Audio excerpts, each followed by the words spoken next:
రాంబన్ జిల్లాలో కాల్పుల ఘటనను నిరసిస్తూ వేర్పాటువాదులు బంద్ కు పిలుపునిచ్చిన నేపథ్యంలో అధికారులు కాశ్మీర్ లోయలో కర్ఫ్యూ విధించారు. అవాంఛనీయ ఘటనలు జరగకుండా శ్రీనగర్ తో పాటు కీలక ప్రాంతాల్లో భారీగా బలగాలను మోహరించారు.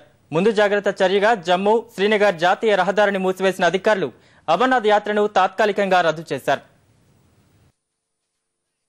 రాంబన్ కాల్పుల ఘటన జమ్మూ కాశ్మీర్ లో తాజా ఉద్రిక్తతలకు దారితీసింది. జవాన్ల కాల్పుల్లో 6 ప్రాణాలు కోల్పోయిన నేపథ్యంలో వేర్పాటువాదులు బంద్కు పిలుపునిచ్చారు. దీంతో హింసాత్మక ఘటనలు చోటు చేసుకునే ప్రమాదముందని భావించిన అధికారులు కాశ్మీర్ లోయలో నిరవధిక కర్ఫ్యూ విధించారు.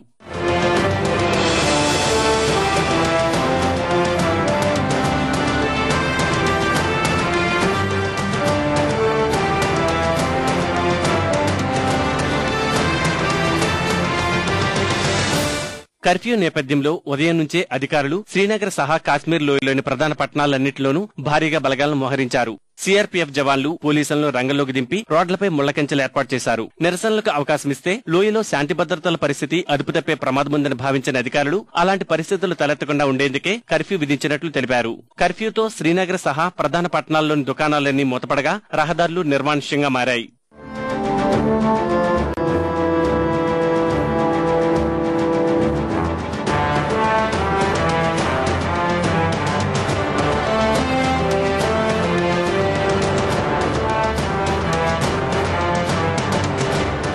కర్ఫ్యూ నేపథ్యంలో జమ్మూ శ్రీనగర్ జాతీయ రహదారిని మూసివేశారు.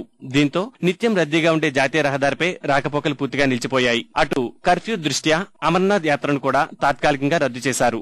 దీంతో జమ్మూ శిబిరం నుంచి పహల్గాం, బాల్తల్ శిబిరాలకు వెళ్లాల్సిన యాత్రికుని నిలిపివేశారు.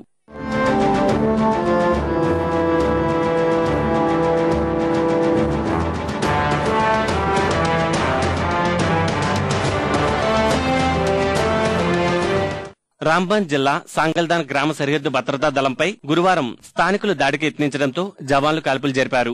ఈ ఘటనలో 6 మృతి చెందగా 40 మందికి పైగా గాయపడ్డారు. ఈ ఘటనపై ఇప్పటికే కేంద్ర హోంమంత్రి సుశీల్ కుమార్ షిండే విచారణకు ఆదేశించారు.